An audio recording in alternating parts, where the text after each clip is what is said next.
gran gusto de saludarlos en este nuevo programa de Corrientes de Pensamiento.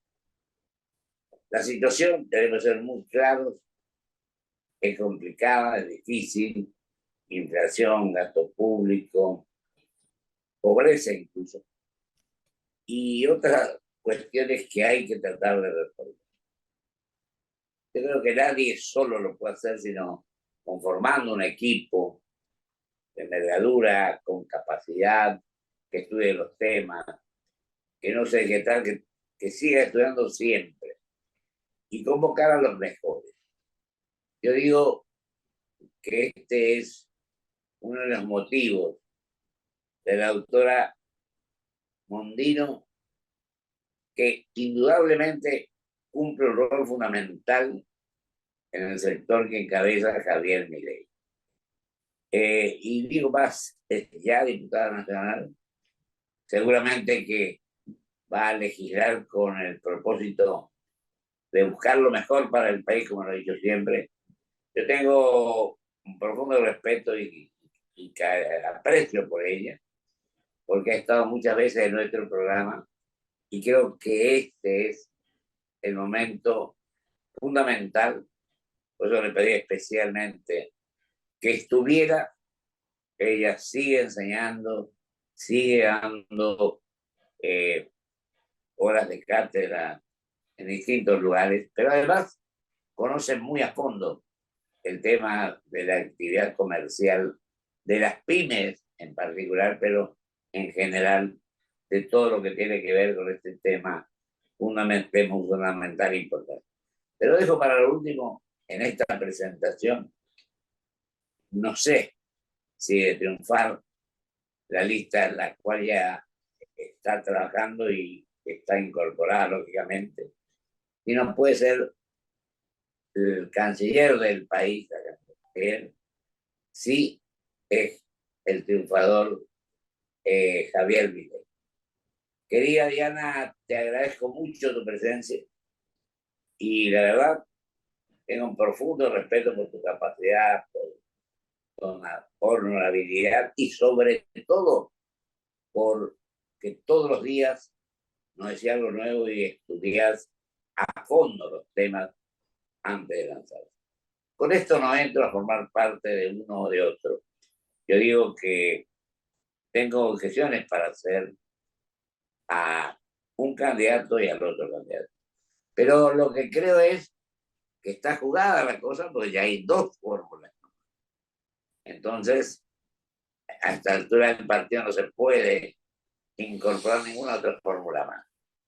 Así que te agradezco enormemente, Diana, que te dejo que vos te expreses con total tranquilidad. Muchas gracias, como siempre, por la invitación. Y hay tantos temas para hablar sobre cómo tener una Argentina mejor, de cómo tener un futuro que sea mucho más atractivo que lo que estamos viviendo ahora. Y bueno, me encantaría contestarle las preguntas que usted tenga. No, pero Si vamos quiere, a un poquito más en general, pero... te digo lo siguiente.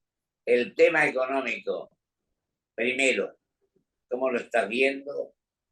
¿Qué hay que hacer para reconocer que estamos por el camino equivocado? Pero digo también, para ser justo y equitativo, que esto viene de tiempo atrás, no es solamente en esta etapa. Pero te dejo a vos que vos te expreses sobre este tema que es fundamental. Sí, la situación económica en Argentina es muy delicada. Lo que percibimos cuando vas a la verdulería, cuando vas al supermercado, cuando uno trata de hacer cualquier compra, es que los precios suben, suben, suben, suben. También vemos que hay mucho desabastecimiento en algunas cosas. Hace una semana hemos tenido serios problemas con el combustible. Sigue habiendo serios problemas con el combustible que es para el sector agropecuario pueda estar trabajando. O sea, no hay gasoil, no es que no hay, es más difícil de conseguir. Tenemos una imposibilidad de endeudamiento, o sea, no hay crédito en Argentina, por lo tanto la única forma que tiene alguien de progresar, de comprar una herramienta, de ampliar su negocio, o de tener una máquina, es prácticamente imposible, solamente con fondos propios se puede hacer eso. Y son todas cosas que al final te van llevando a más y más y más pobreza. ¿Por qué? Bueno, porque si no hay crédito, el único que puede hacer algo es el que ya tenía dinero. Que no hay muchos que además se animen. Pero digamos, no puedes tener nunca una sociedad en donde todos tengan las mismas opciones. Sin crédito no hay las mismas opciones para todos. Tenemos, ¿por qué hay más pobreza? Porque cada cosa es cada día más cara, los salarios no aumentan, los salarios en Argentina son bajísimos, pero bajísimos, y ahí tenemos un problema que es un círculo vicioso. Como los salarios son tan bajos, la capacidad de compra es muy pequeña, como la capacidad de compra es muy pequeña, las empresas no pueden producir mucho, como no pueden producir mucho, no contratan más gente, tienen que absorber los costos que tienen entre las pocas unidades que vendan, entonces es como que nos vamos hundiendo, hundiendo, hundiendo. Eso es desde el punto de vista de las empresas. Desde el punto de vista del gobierno, ellos tienen para mí un diagnóstico que yo no comparto, que es que el Estado tiene que pagar todo. Y no tiene dinero para pagar todo. Entonces sube los impuestos, que también asfixia a las empresas y a las personas. Y cuando ha subido mucho los impuestos, aún así no le alcanza e imprime dinero. Y todos sabemos que imprimir dinero genera inflación. Para que esa inflación no sea mayor, lo que hace el Banco Central es retirar ese dinero del mercado. ¿Y cómo decir, no, che, a mí ya me pagaron, ¿por qué te lo voy a dar? Y dice, porque te pago una tasa de interés muy alta. Esa tasa de interés muy alta es lo que se paga por las famosas LELIQ. Entonces, tenemos ahí, de nuevo, un cierre de la economía porque los pesos que están dando vuelta no compran nada. Entonces, tenemos múltiples factores que nos llevan a una menor posibilidad de producción y posibilidad de compra. No podemos comprar nada. Déjeme que le sume el tema que tenemos con el sector externo, en donde hay tantas restricciones para exportaciones y un precio muy bajo, que no hay tantas como uno quisiera, pero ese precio muy bajo para el exportador es malo para el exportador, es muy atractivo para el importador. Entonces, dólar que entra por exportaciones, dólar que se va por importaciones, y ahí tenemos un serio problema nuevamente, porque no alcanza para todos, y como no alcanza para todos, tenemos problema de faltante de insumos. Ningún país del mundo produce todo lo que necesita, y lo estamos viendo, no hay insumos hospitalarios, no hay anestesias, no sé qué tan generalizado es eso, no es que no haya, que hay cero, pero hay menos que lo que se necesita. Entonces, al que le falta ese pedacito, a esa persona le está causando un daño fenomenal, aunque los demás estén bien. Entonces, tenemos todos lados que estamos como si estuviéramos apretaditos así que no nos podemos mover, que mucha gente quisiera y podría trabajar y no hay quien lo contrate, que muchas empresas quisieran y podrían producir más, pero no hay quien les compre lo que producen, que muchas empresas quisieran y podrían producir más si consiguieran sus insumos, pero nada de eso está funcionando. Es como que ha quedado todo tan enredado, tan calzado una cosa con la otra, que lo que necesitamos es sacarlo, desenmarañar este lío. Y fíjese que no hablé todavía del cepo, que no hablé de ninguna de esas otras cosas que también estoy hablando exclusivamente desde la producción. ¿Cómo calculás? Bueno, lo dice Milei, lo dicen ustedes en algunos casos. ¿Vos crees que se puede radicalmente de un momento para el otro, en Milei, reducir el gasto? ¿Cuánto tiempo insumiría eso? Y lo otro que yo digo es, ¿cuántos ministerios pueden haber? ¿Qué es lo que se piensa hacer en materia? Porque hablamos mucho de economía lógica. No vos, sino vos hablaste de varias cosas, pero la salud, la seguridad y sobre todo también las relaciones internacionales, creo que ameritan que le demos toda la importancia que tiene. Y no digamos, no, hablamos de 4 puntos y no hablamos de ningún otro. Y yo te digo porque en esto hemos hablado, vos sabés bien y como lo hablamos, en este programa, a pesar de tener una postura política, ha hablado gente de todos los sectores. Me acuerdo que un día, incluso el doctor Kunkel me pidió para hablar. Nosotros no coincidíamos, pero yo creo que tenemos que escuchar a todos. Porque ese creo que es el mal, el déficit tremendo que tenemos de las peleas permanentes, de los ataques poco claros, o mejor dicho, tenemos que pensar que son nuestros adversarios, no es de nuestro enemigo. Y él más habla de la unidad nacional. Y yo me acuerdo que sin él compartición teniendo de cualquier cosa, yo hablaba de una nueva mayoría. Es decir, la unidad también dentro de la diversidad creo que son las cosas, pero civilizadamente y no gritando y hay que tiene más potente voces. Yo no te pido, no sos vos a la cual me refiero, porque vos has sido objetiva y has sido clarísima en toda tu manifestación. A ver, son muchas preguntas todas juntas. Hablar de unidad nacional, cuando se le ponen más impuestos a uno que a otros, ya de por sí genera un problema, porque hay beneficiados y perjudicados. Pero déjeme contestar la pregunta técnicamente. ¿Cuántos ministerios?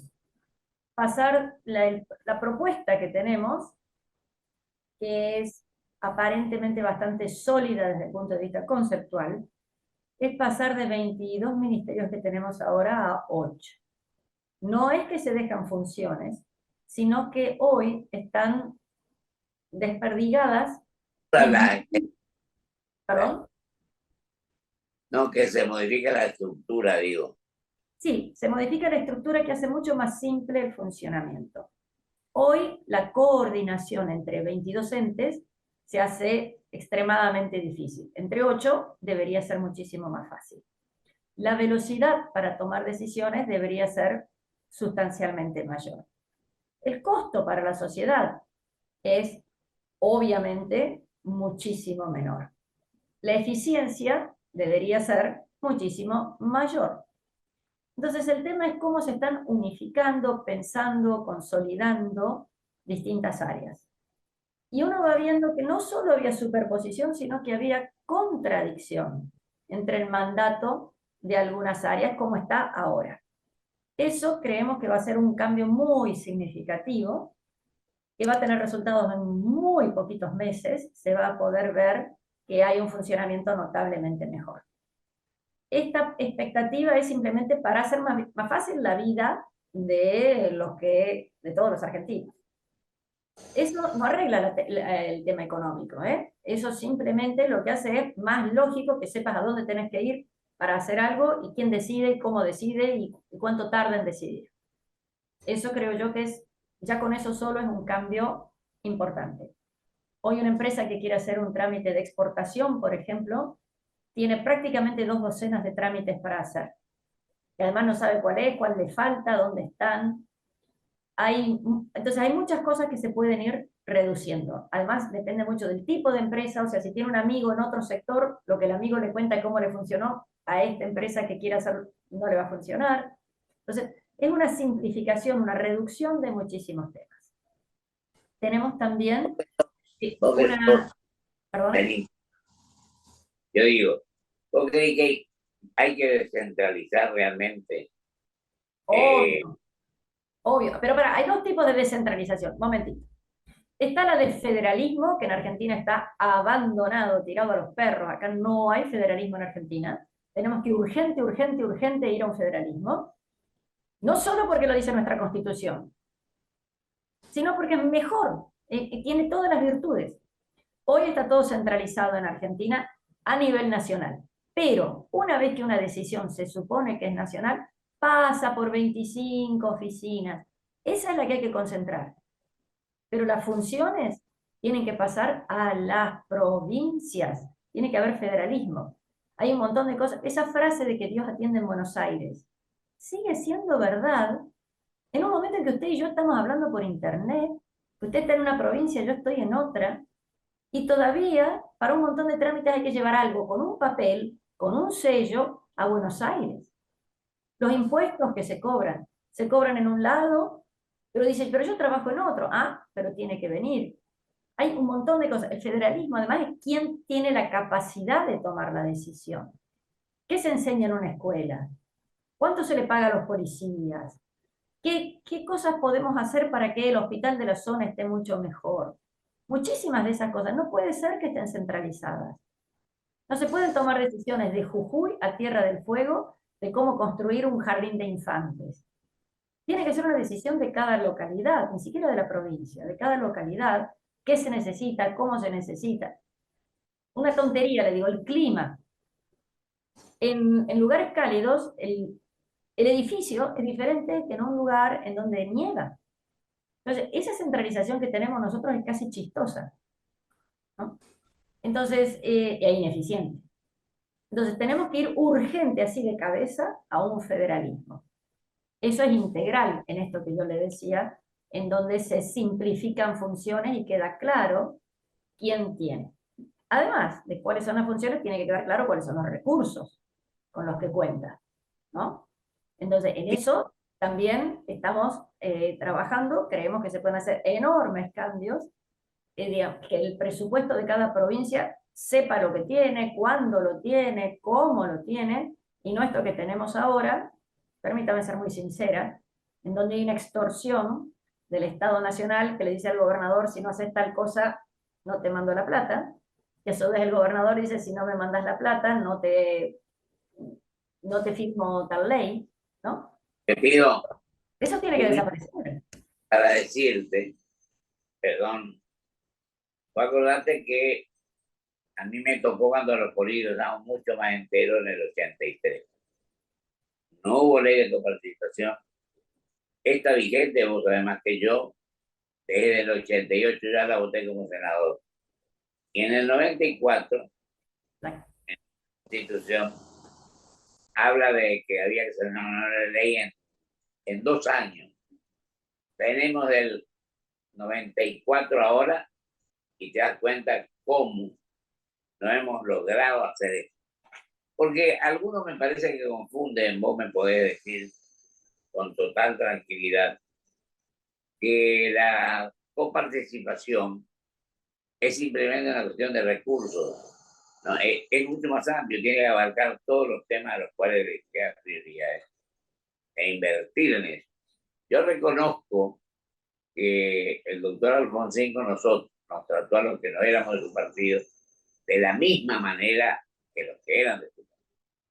Acuérdate que él por la legislación también tuvo que irse un tiempo antes.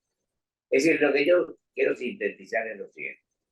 Es cierto que en estos 40 años de democracia tenemos algunas deudas que tenemos que saldar y tenemos que reconocer que nos hemos equivocado. Yo por lo menos digo públicamente que cometí errores. Fíjate que los ingresos eran muy escasos. Nos compramos autos, nos compramos avión, andamos lo que podíamos por la línea. Pero digo que esto es lo de menos. Lo que creo que hay que formar un equipo coherente y serio. Y yo te digo, los éxitos que se pudieron haber obtenido allí obedecen a un equipo que no me importaba de qué extracciones eran, sino cómo cumplían su tarea. Había gente del MIT, demócrata cristiano, había distintos partidos.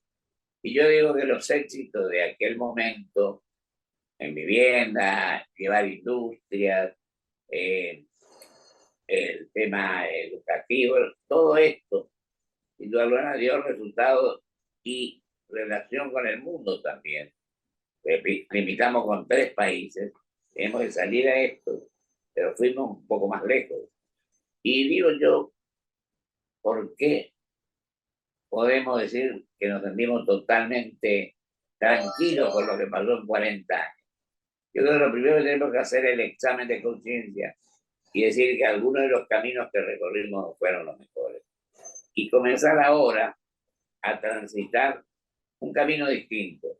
un camino en el cual nos pongamos de acuerdo en la mayoría de los puntos a efecto de que beneficiemos a los 46 millones de argentinos.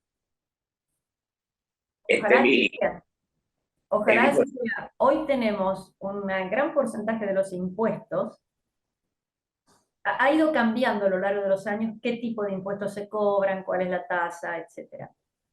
Hoy tenemos impuestos que perjudican a las provincias, como son las retenciones, porque se produce menos de lo que se podría. Tenemos impuestos que se recaudan a nivel nacional que no necesariamente se tienen que distribuir entre todos los argentinos, entre todas las provincias. Tenemos porcentajes que se basaron en algún momento en las necesidades, pero que no permite la palabra mágica, que es invertir. Se pagan los gastos y punto.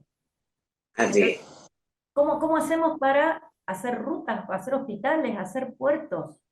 ¿Cómo hacemos para poder generar toda esa mejor y mayor infraestructura si solamente te alcanza para pagar los sueldos?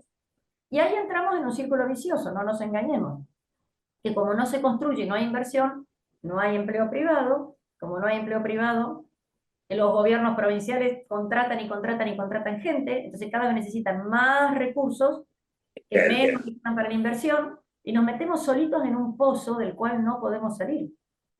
Entonces, eso hay que modificarlo, permitiendo que haya la posibilidad de crecimiento. Si usted no tiene crecimiento, nunca va a poder pagar mejores sueldos, nunca va a poder tener la capacidad de hacer mejores cosas, nunca va a poder tener empresas que quieran o puedan contratar más gente. Entonces, tenemos que cambiar la lógica en muchas cosas, y no es difícil. Conceptualmente no es difícil, hay que ver después políticamente, etcétera, si se puede hacer. Pero, ¿por qué alguien que trabaja en esta esquina, en esta oficina, no puede venir a trabajar a este otro edificio en otro tema?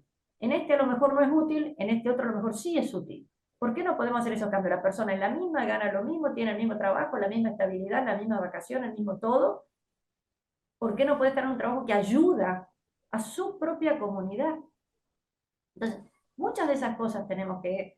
Cuando uno las explica, todo el mundo dice, no puede ser que sea así. hacer una regulación total, me parece. Y te queda un minuto para que vos, con el poder científico que tenés, cierre. Bueno, cierro con otra cosa que no es lo que hemos estado hablando, la imperiosa necesidad de que Argentina vuelva al mundo. Ustedes mismos en Corrientes están con tantos vecinos, el comercio que se pudiera hacer, la integración cultural que se podría hacer, todo eso es importante. ¿Por qué? Porque aun cuando en Argentina las empresas no tengan mucho a quien venderle localmente, van a poder vender al exterior. Con esos recursos adicionales van a poder crecer y ahí empieza un círculo virtuoso. Si Argentina sigue negada al mundo, si Argentina sigue diciendo vivir con lo nuestro, en vez de decir, che, ¿qué necesitan los demás?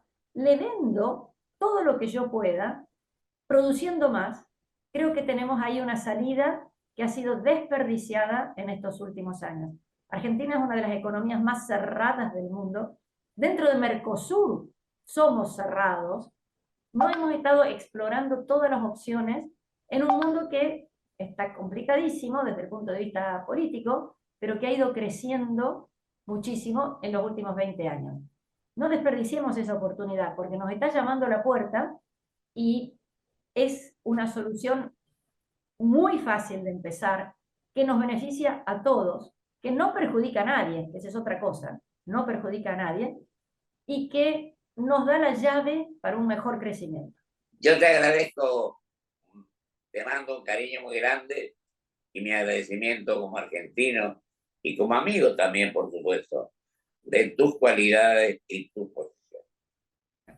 Muchas gracias. Cuando terminen las campañas, que siempre son cansadoras, espero que todos los argentinos se hayan dado cuenta que este es el momento de construir y que entre todos es la mejor forma.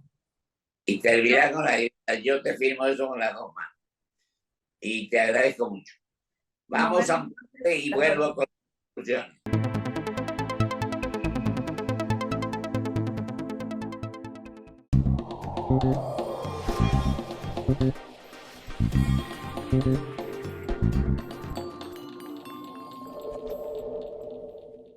Grupo Petersen, desde 1920, construyendo el país.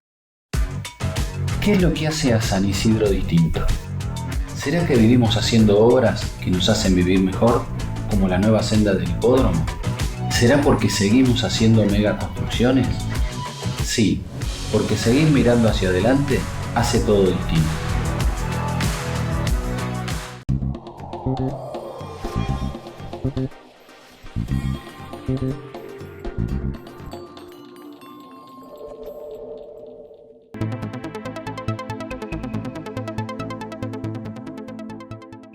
Coincido con lo último que manifestó mi querida amiga la doctora Diana Mondino. Tenemos que construir, cualquiera sea el signo político de quien asuma la presidencia de la nación, o que gane las elecciones en esta segunda vuelta. Porque esta es nuestra obligación. Si realmente nos queremos un poco más los argentinos, le decimos a los 46 millones que utilicen con espíritu constructivo un instrumento que es el voto, y que allí empecemos a transitar el camino que nos lleve a superar los grandes problemas de la inflación, del gasto público, no imputable solamente a esta etapa. Yo creo que nuestra obligación es trabajar por los demás y no por cada uno de nosotros. En toda la actividad de la vida, creo que tiene que haber una línea de conducta coherente, transparente, cristalina, que implique que los seres humanos, que los argentinos que votan y no votan, en definitiva, vayan acertando en las decisiones que van tomando. Y que utilicen constructivamente el voto para elegir los candidatos. Acá hay dos: Massa y Milei. Veamos qué sale de todo esto. Pero tenemos la obligación de que salgan bien las cosas una vez que termine la elección. Muchísimas gracias. Hasta el próximo programa, señor.